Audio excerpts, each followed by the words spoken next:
And good morning. Thank you for most of you starting your day with us this morning. We're already through the midpoint of July, and I think all indications are that we are off to a really spectacular start to the academic year, and that's largely a consequence of your work. I've had, as Susan said, the opportunity to work over the course of my career in some great academic medical centers.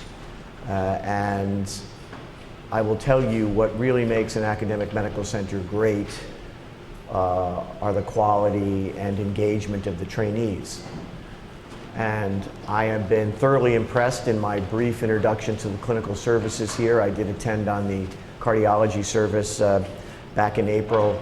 I have been very impressed with the quality of the house staff and the fellows. So I think there is no reason why we can't parlay this enormous talent into excellence in everything we do. And that's the journey I'm going to tell you about today, the journey of the One UVA health system. So I just want to start by making sure you've at least been exposed to our mission statement. No high-performing organization can achieve high performance unless everybody in the organization ascribes to a common mission. And this is the one I would ask you to consider, that our mission is to provide excellence, innovation, and superlative quality in the care of our patients, the training of healthcare professionals, and in the creation and sharing of health knowledge. So that encompasses the three characteristic missions that are considered by all academic medical centers. But the vision we have for executing on that mission has changed in the last 6 months as I've come on board. In an attempt to unify the medical center, the physician practice plan, the School of Medicine, the School of Nursing, and our health systems library, I've set as our goals the following 5 points. First, I think to become the safest place to receive care in America. Again, having spent time in some places that have a lot of reputational excellence, I will tell you I don't know how any leader of any organization can look anyone in the eye with a straight face and say that they're great if people get hurt when they come for health care. So I think it is unambiguous that if you want to be great, if you want to be excellent, you have to commit to the notion that nobody gets hurt. I would like UVA to become the healthiest place to work. The goal being that you would actually leave work feeling better than when you arrived at work. Now I know for house staff and fellows that seems like an oxymoron, but the idea would be that work was enriching, that work was fulfilling, and that work was moving you toward personal goals that you set for yourself. The third is that we would provide the highest level of clinical care by attracting the top talent to each of our specialty disciplines, and I'll talk more about that as we go on. Fourth, we have a duty to generate biomedical knowledge through discovery. But I believe our unique role is to make sure that the focus of that discovery is on the betterment of the human condition. The nation is weary of the long-standing promises that there will be cure for disease if we only invest more money in the NIH on an annual basis. In fact, most politicians today don't even want to entertain a conversation about further increases in the NIH budget. They say in the middle part of the 2000 decade, you had your doubling. And yet, I think many people grow weary that 25 years after the first gene therapy experiments, we are only now seeing the first FDA-approved gene therapy products. Now, that may be legitimately because the science is daunting, or it may be because we haven't organized ourselves in ways that allow us to deliver on the promise rather than compete with other laboratories and other investigators on who gets to stand at the podium first in making those announcements. I think the nation is also weary of the ongoing retractions and scandals in very important areas of science, such as stem cell biology. The recent announcements of 3 retractions of really fundamental work from the Brigham and Women's Hospital on stem cell biology, again, cast a pall over what should be the pride and joy of every academic medical center. So I think what we should do is dedicate ourselves to looking beyond the experiment of the day to a focal point where we can say that our work is really dedicated to the betterment of the human condition. And then finally, the commitment that we will train our healthcare workforce in teams. Now, you may just have passed through the earliest phases of your training. Many of you just beginning the first post-medical school training now. But I will tell you that our medical students and our nursing students here at UVA in their third and fourth years are increasingly spending their rotations together, recognizing that the delivery of complex care in particular often can only be done successfully through teams. Now, those goals are meant to set for the organization a series of conditions in which we are excellent at everything. I don't think you can consider high performance until everybody in the organization functions at their best. Let me give you an example about what I mean. If we as organizational leaders accept the fact that the meals delivered to our patients can come late and it's okay if they're cold, if we accept that fact, then what we say to the people in the cafeteria is, you don't really matter. If we accept the fact that people have to wait and have long delays to receive care, what we're basically saying to them is, you don't really matter. And no high-performing organization in any industry can be great unless everybody in the organization feels valued, feels as if they make a contribution. So I think the idea of these 5 goals is to position UVA to make a really quantum leap toward a commitment that will be excellent at everything we do. But you have to begin by building some institutional confidence that you can be excellent at a few things. I think what I mean by excellence and what I ask you to do is to come to work every day and to check your personal agenda at the door and focus relentlessly on what your patient wants and needs.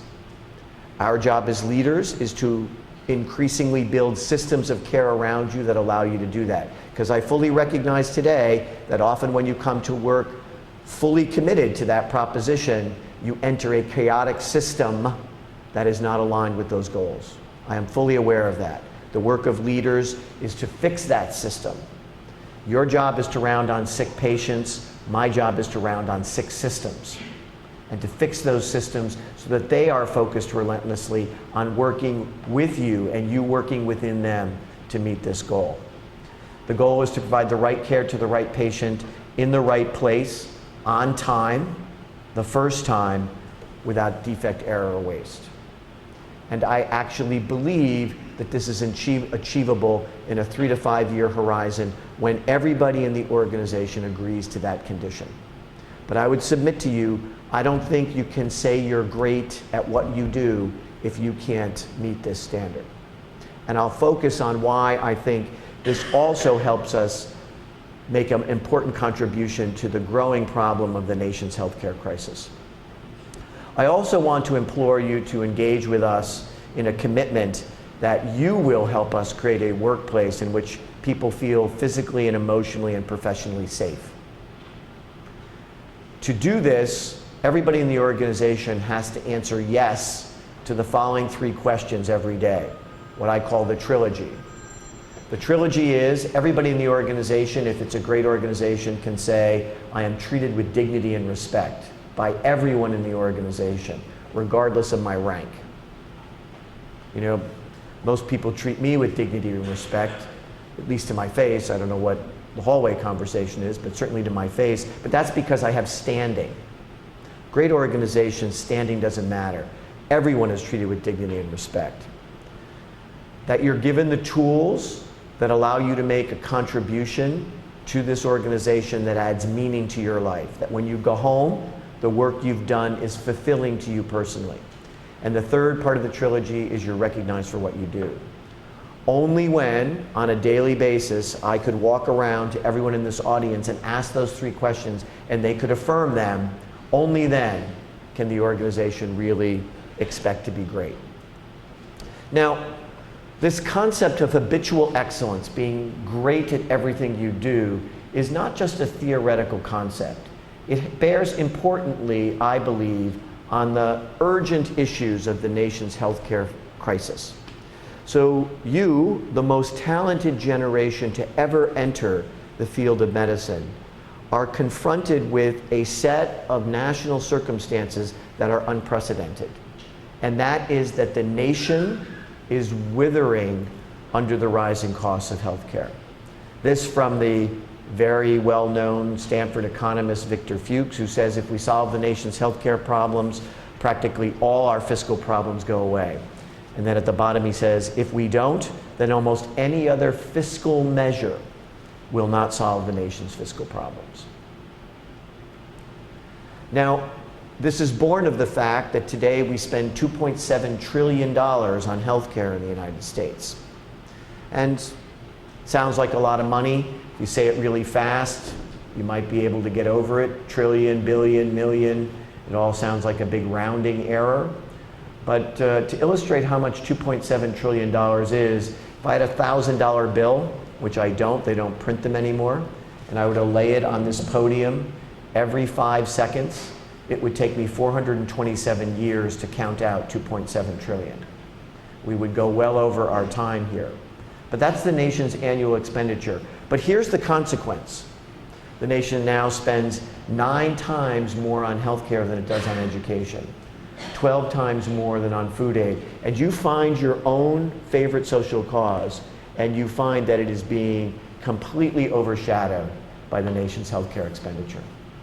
And this eventually will have consequences. My own personal experience was the opportunity to be called into City Hall in Philadelphia. Those of you that have been to Philadelphia know it's a big, beautiful building. I was summoned to a meeting with the mayor, with 3 other healthcare leaders across the city of Philadelphia, and we thought it was going to be a nice meeting with Mayor Nutter, and we walked in the room. He stormed into his office. He sat behind his desk. He looked across the table and he said, tomorrow I'm going to announce that we're closing 22 schools in the city of Philadelphia, and it's because of you, the rising costs of healthcare, because I can't continue to pay teachers and to pay double-digit increases in healthcare costs every year. So please go back to your institutions and do something about it.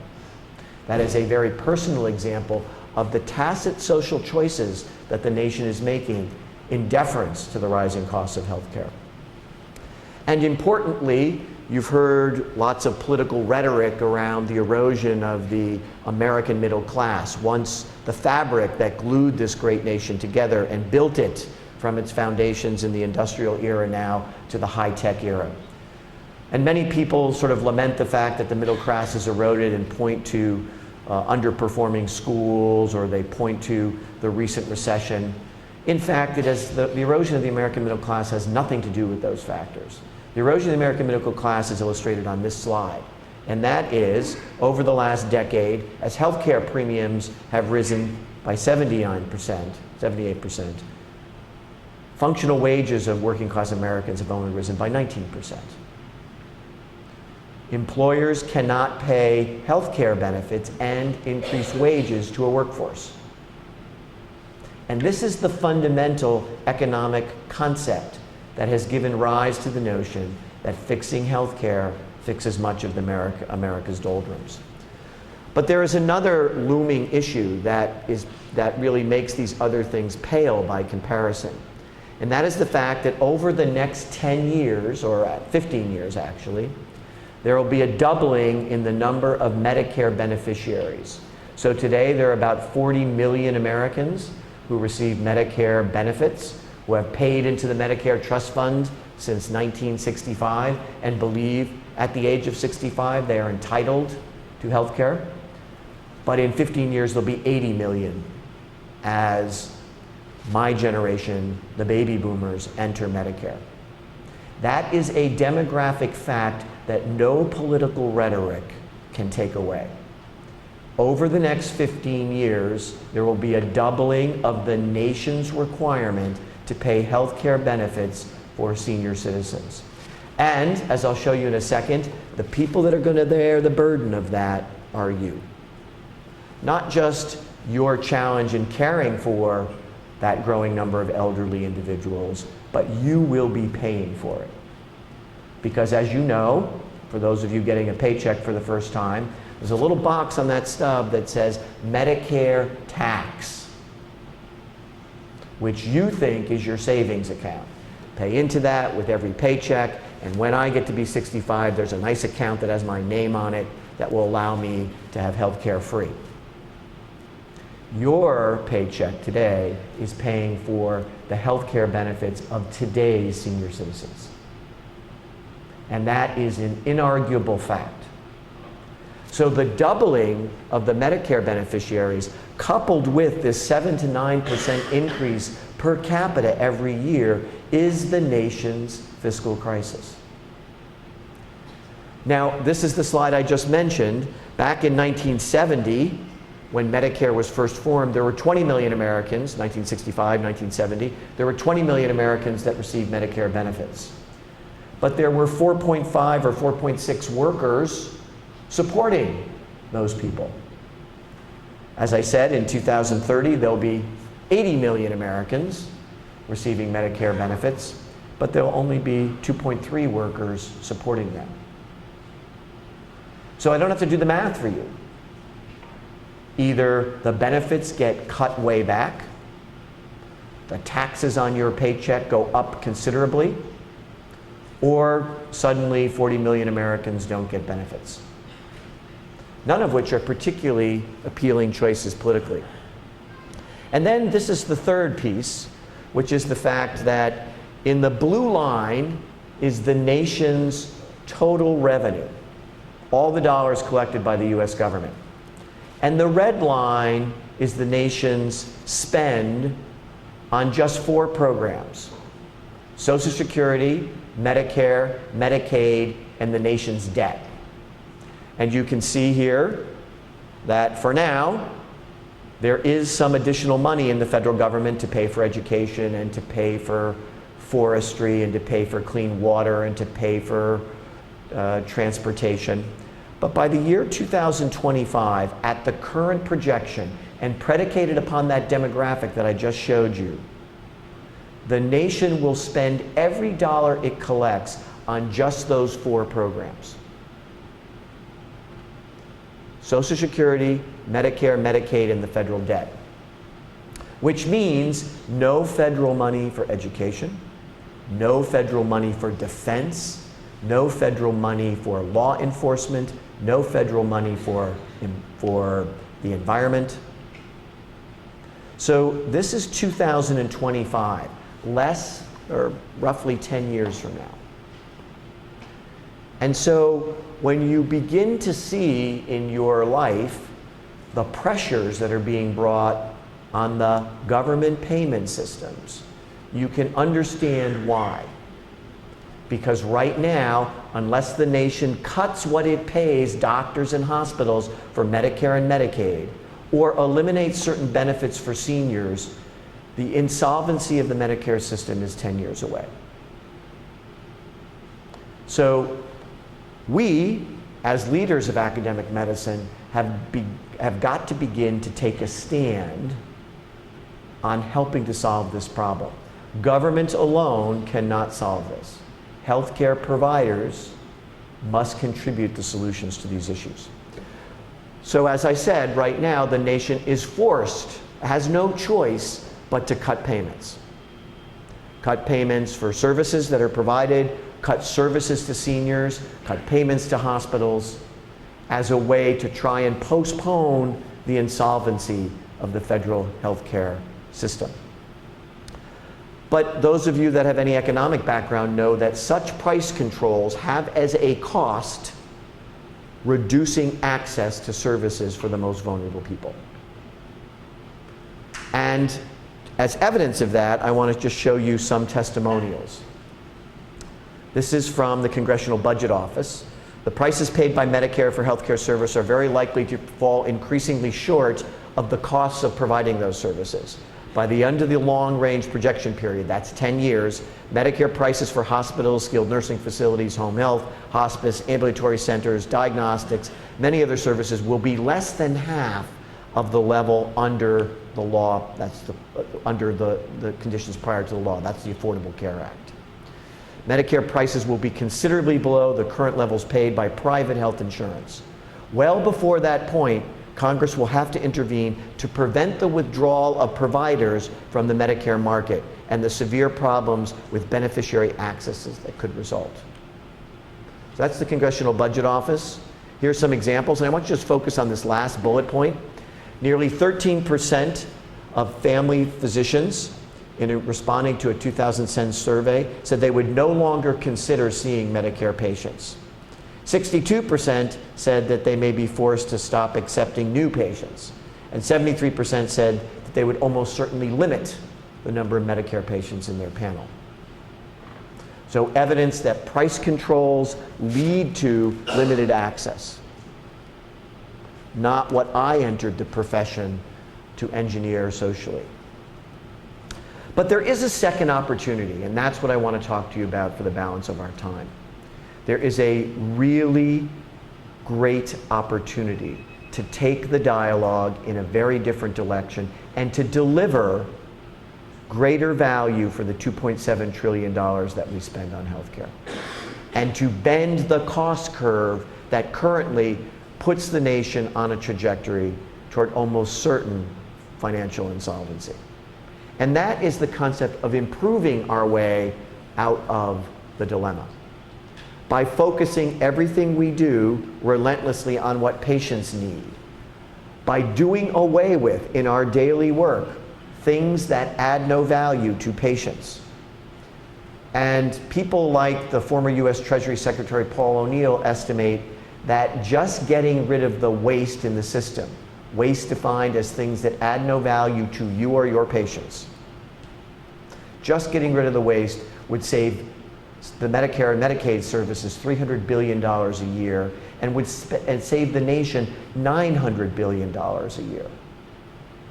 So suddenly, if we as providers committed to the elimination of all things that add no value, we could contribute to the generation or the freeing up of $900 billion currently consumed in the system that adds no value. And suddenly, the opportunity exists to pay for the baby boomers, to pay for education, to pay for defense. Now, what can possibly in the healthcare system constitute $900 billion of waste? Well, these are what we refer to as the wedges of waste. Harm, the quintessential form of waste, and we'll talk a little bit about that. Harm is the centerpiece of the Be Safe initiative, the elimination of harm and the eradication of waste that accompanies it.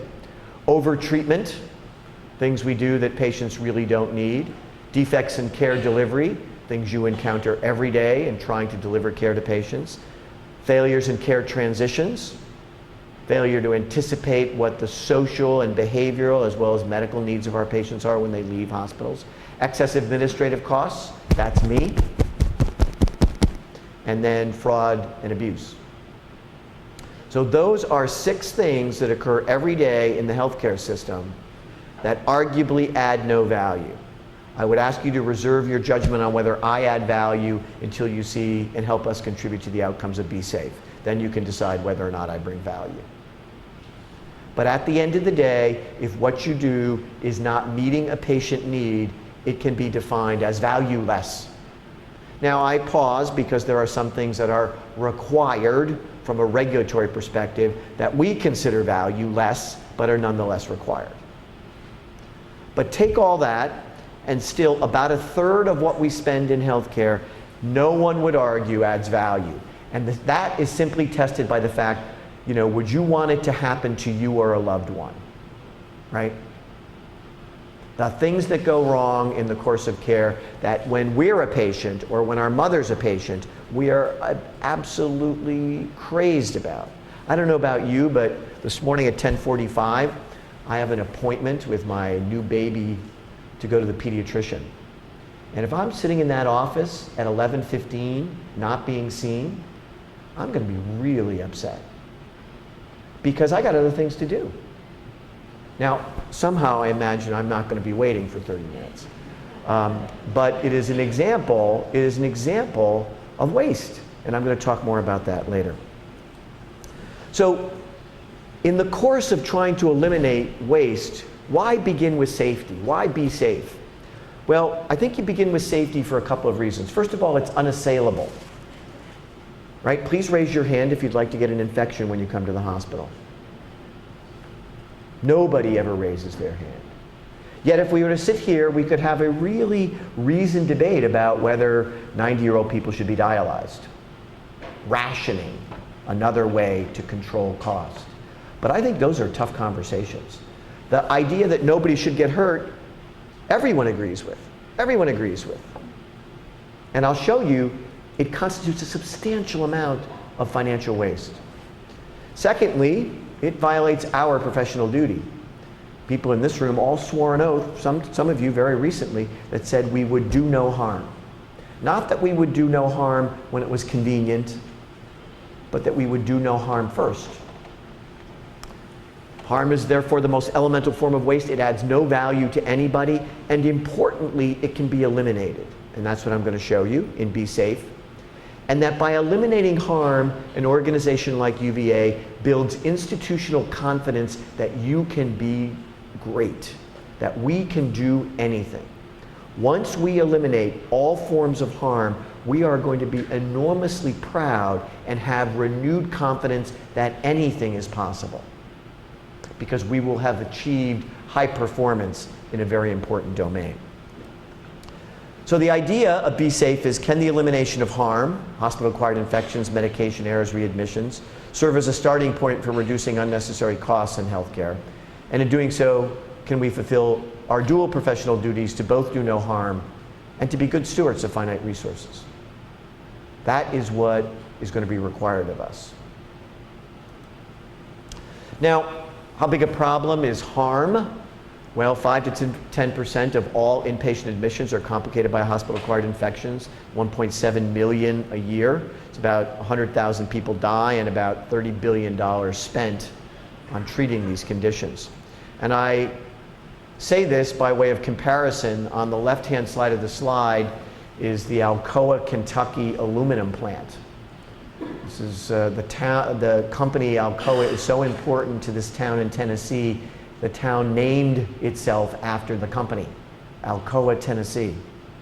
There are about 4,000 employees in the Alcoa, Tennessee aluminum plant, and they make hot molten metal at 2,000 degrees, which is moved across a football-level field at 10 miles an hour on a 2-ton crane in the hands of people that largely have high school educations. And my question to all of you this morning is, which is safer? To work at the Alcoa, Tennessee aluminum plant where they make hot molten metal, or to walk into a US hospital? It is 27 times safer to work at Alcoa than it is to walk into a US hospital. And it's an important part of my story because the Alcoa CEO, Paul O'Neill, who committed to Alcoa becoming the safest place to work in the world, in the same 10-year period, increased the market capitalization of Alcoa 800-fold. Alcoa is the first company to report in the Dow Quarterly Index, not because it begins with A, but because at Alcoa they closed their financial books in 48 hours, because Paul O'Neill committed to excellence in everything in the organization. So I spent a lot of time working with Mr. O'Neill, learning about excellence and safety from an industry that has a far greater risk, yet somehow values its workforce greater than we do. So our Be Safe initiative is UVA's response to the challenge of eliminating harm. Be Safe is our attempt to advance our status as a high-performing organization by systematically applying a scientific method to improve the safety of our patients and our workforce through real-time problem solving. Every morning at 7 a.m. when I'm not speaking with audiences such as this, on McKim on the first floor, we meet, about 25 people, and we review the events of yesterday. So you can see this is from July 7th, earlier in the week, where we had 2 deaths. 1 teammate injury, that means somebody who works here got hurt, 1 patient fall, no pressure ulcers, no UTIs, and no bloodstream infections. Every morning we come together to find out what happened yesterday and commit to eliminating it. Every death is reviewed to understand, was it expected or unexpected? And I'm going to share with you some of those findings because I'm going to ask you to help be front line in helping us to understand when people die, why they die. Teamwork injury also involves you. In any given month, there are 40 or so sharp exposures, needle sticks, suture sticks, broken ampule, glass sticks. The majority of the people exposed to that risk are you. Are you. And Susan Kirk has done a lot of work with this, with some of the surgical disciplines around standardizing work in the OR, lots of hands in the field, lots of room for suture sticks. We are in the process of eliminating all those glass ampules and creating vials. We have almost 2/3 of all things that currently exist in glass ampules eliminated so that people don't have to break those things and cut themselves. What does it say when an organization allows valuable people like you to get cut every day? So every morning, we hear about every one of those instances. And we encourage you to report them so that we can learn and build new knowledge about how we can eliminate this kind of harm. You are the future of the workforce. If you're harmed, how can we possibly aspire to be habitually excellent? But not just you, nurses. There are about 90 instances a year in this organization where nurses are struck by patients. Often confused, agitated, disoriented patients, but nurses struck with injury. Is it not humanly possible to figure out a way to identify risk factors for agitated patients who are likely going to strike nurses? Yes. And so we're deeply engaged right now in understanding those circumstances and attempting to prevent against them. So there's just some examples of this kind of standard work. We use a disciplined problem-solving approach. This is a scientific method. This is called an A3. You'll all hear lots about this, but the idea is to create the background and current condition of the problem. What is the problem? That sounds simple. One of the most difficult things in organizational excellence is to actually understand what the problem is. I'll talk more about that later.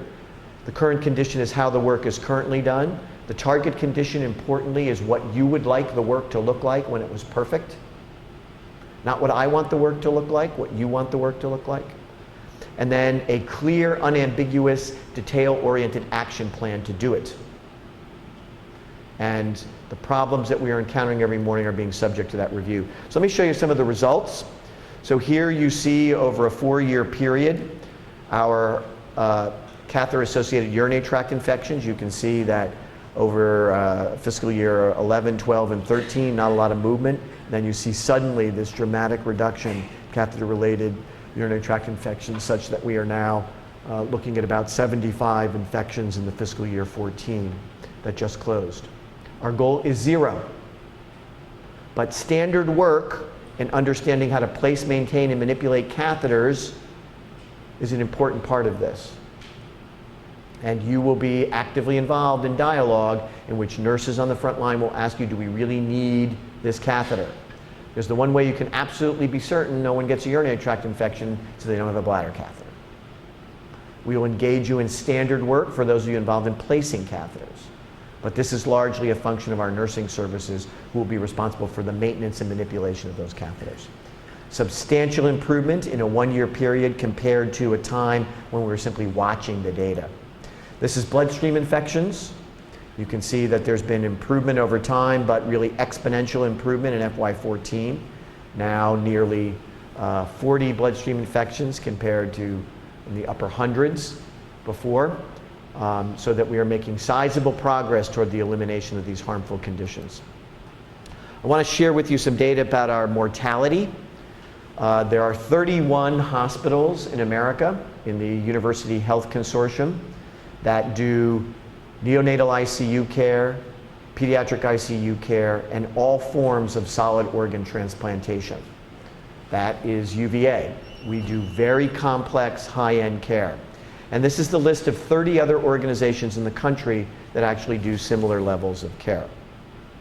So when we think about our performance in mortality, it's important that we compare ourselves to organizations that are doing similar types of work. If you compare yourself to a community hospital, of course, you're going to find that mortality is higher here. In fact, 42% of the people that died in fiscal year 14 at UVA were transferred from another hospital. Arguably, we were being asked to help provide exceptional care to really sick patients. But as you know, you're on the front lines. Many of those people have been at those hospitals for a long time and are desperately ill by the time they get here. Yet our duty as a tertiary care and safety net hospital is to do the best we can for those people. But if we want to ask how do we perform, I'm not really interested how we perform against Martha Jefferson Hospital. I'm interested in how we perform against the Mass General Hospital,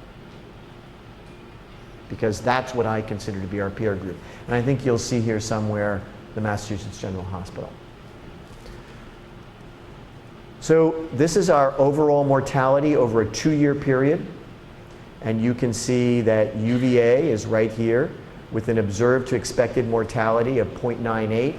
That means slightly fewer people die than what are expected to die at UVA. And you can see that we rank about 17th of the 31 entities. I want to call to your attention this expected mortality, which is the percent of people based upon their acuity that are expected to die, and call out the fact that there are only 4 other organizations in the 31 peer group that have a higher expected mortality than UVA. We take care of exceptionally sick patients. And in fact, sicker patients in a lot of interesting places that you can see here. Here's one I think you'll recognize, UCSF. Here's one, the Massachusetts General Hospital. Not only do we take care of sicker people than at the MGH or at UCSF, but we actually perform better than the MGH and UCSF when it comes to mortality. Not quite as good as Hopkins, not quite as good as Duke, not quite as good as Vanderbilt, but close. So here's where we stand today. This is our transplant service mortality. We're in the top half of the organizations, and you can see our transplant mortality is 0.84, meaning lots fewer people die than are expected to die when they come here for their transplantation. Now, we're not as good as the Mayo Clinic, we're not as good as the Cleveland Clinic, but we're better than the Mass General, University of Chicago, the University of North Carolina, Hopkins. So some evidence to suggest where we are today, our current condition, how we perform. This is our transfer mortality, and you can see UVA has a very high percentage of patients that are transferred here for care. And the mortality of our transfer patients, about in the middle of the group, people that are transferred here and are expected to die usually do die. And interestingly enough, they die within the first 24 or 48 hours. They are transferred here dead or near dead. And those of you on the neurosurgical services and the neurology services, keenly aware of this. Big bleed, seen at the other hospital, nothing to do, patient comes for a last moment opinion. All the time. Or we're the only regional center that performs hypothermia for out-of-hospital cardiac arrest. So about 15% of our mortality arrives in our emergency room in cardiac arrest. It's a pretty high barrier to success when you say, okay, they arrested out in the field, they're transported here, hypothermia is initiated. You can understand why we have a very high expected mortality. I was in Philadelphia yesterday at a meeting of the internal medicine societies, and it reminded me that we are a regional referral center for those cases. As I stood at the College of Physicians in Philadelphia, I could see 5 medical schools from the window. So those hypothermia cases are dispersed in a quarter mile among 5 academic medical centers. Not in Charlottesville. People come from hundreds of miles for that care. And that's the reason why we have this aggregation of sick people. That is the reason why your experience and training here is going to be so key. Because there are very few places in the country you could go and find yourself exposed to sicker patients. On the other hand, the challenge for us as leaders is to create systems that are designed to deal with that acuity. And so we are committed now to increasing our frontline nursing staff. Because over the last 5 years, as this acuity has grown, we've not really changed the care delivery model. And it's highly unlikely we can be successful at taking care of sicker and sicker patients if we hadn't modified the care delivery model. So these data really inform where we are, and I would argue you should be proud of the fact that UVA performs with some of the best in the country, but we want to be the best, not one of the best. And to do that, we have to look seriously every day at the causes of mortality. In fiscal year 14, as I mentioned, 42% of the deaths were from transfer. 20% of those die in the first 48 hours. Compared to that other academic medical center group just in fiscal year 14, our mortality index has gotten better. Our expected mortality is considerably higher in fiscal year 14 than that peer group. So we are taking care of sicker and sicker patients. Our complication rate is slightly lower, but this is a really, really important focus of Be Safe. Because 13% of the people that die at UVA, 13% of the people actually die when we didn't think they were going to die.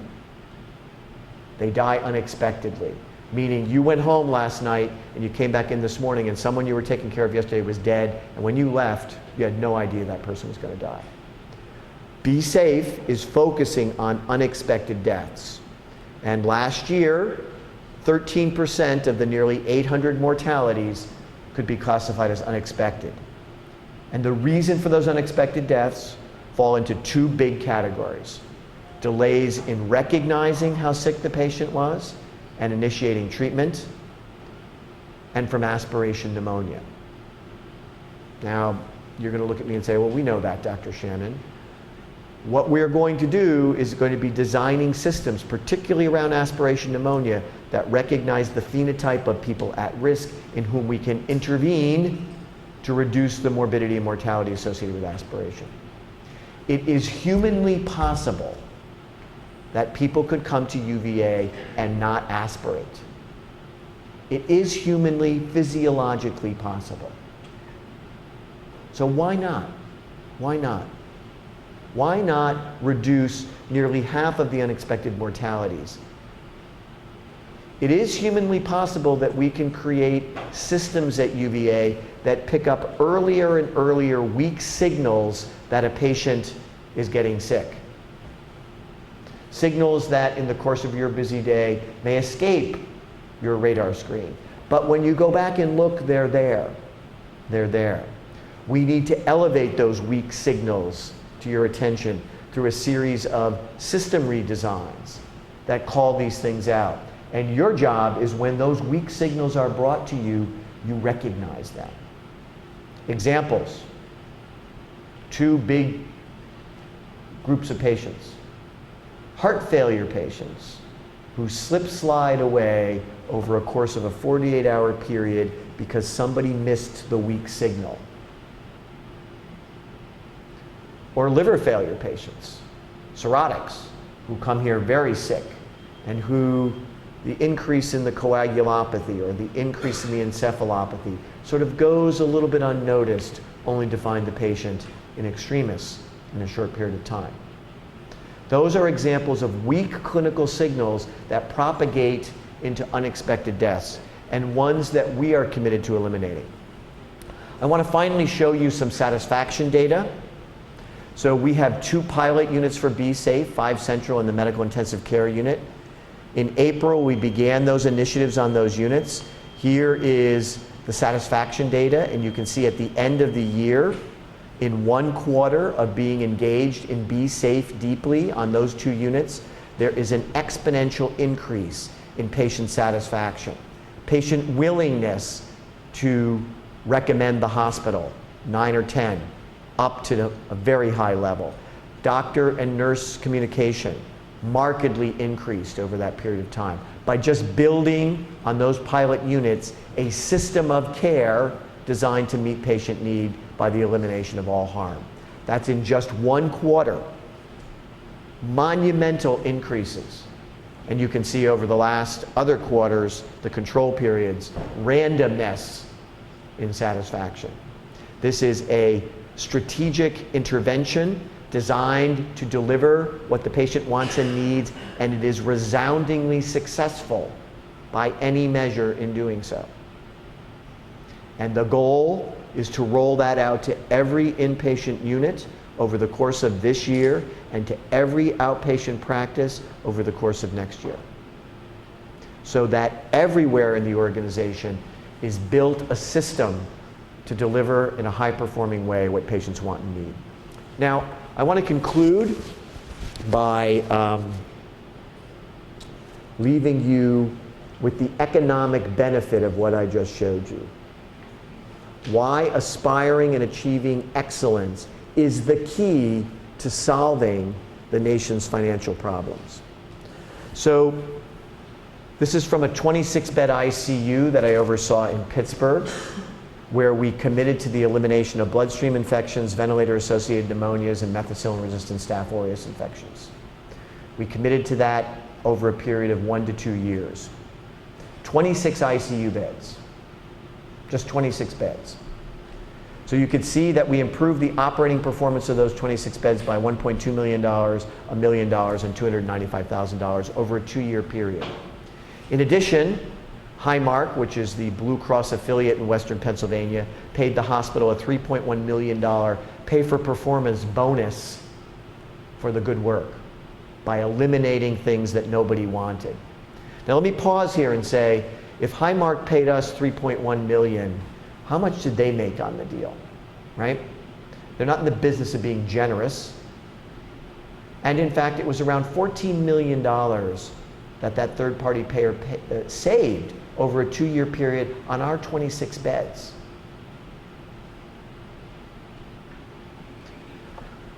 That meant that safety, the elimination of harm in a 26-bed ICU over a 2-year period, improved the operating performance by $5.6 million and saved Highmark $11 million. Now, we do have to come together to say, what do we do with all that savings? But until you realize it, there's not much of a conversation to be had. But in an academic medical center, what this means is we might not have to be as dependent on the NIH to support our research mission because we've improved our operating performance by $5.6 million.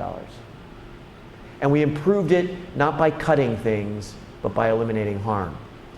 We spent $85,000 to make $5.6 million. I'm not much of a finance guy, but even I can look at that rate of return and smile. We admitted 388 more people to the same 26 beds, and we saved 57 lives. You can do well by doing good. But this is the economic return on Be Safe. And then finally, in aggregate, these are data from the Pennsylvania Healthcare Cost Containment Council. In Pennsylvania, hospital-acquired infections are publicly reported by institution every year by a state statute. This is fiscal year 12. You can see that there were about 2 million people admitted to the 163 acute care hospitals in Pennsylvania. 23,287 of those people had a hospital-acquired infection. You can see the types of infections, and you will note that surgical site infections and urinary tract infections are the 2 most common causes of hospital-acquired infections in Pennsylvania.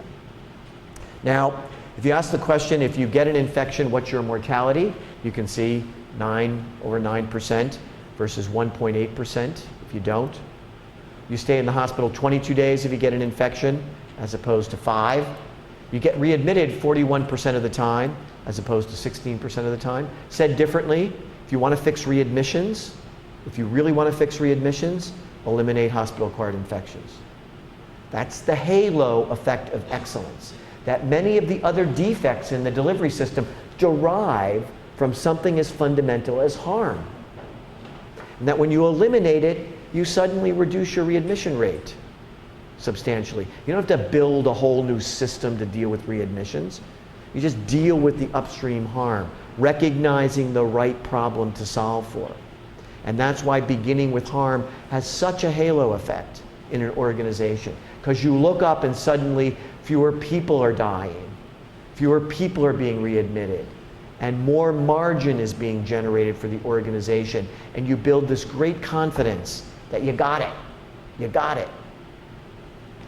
And then finally, the punchline, in Pennsylvania, for Medicare beneficiaries, the cost of caring for a patient with an infection was $20,000 versus $6,000. That's a roughly $13,000 per case swing.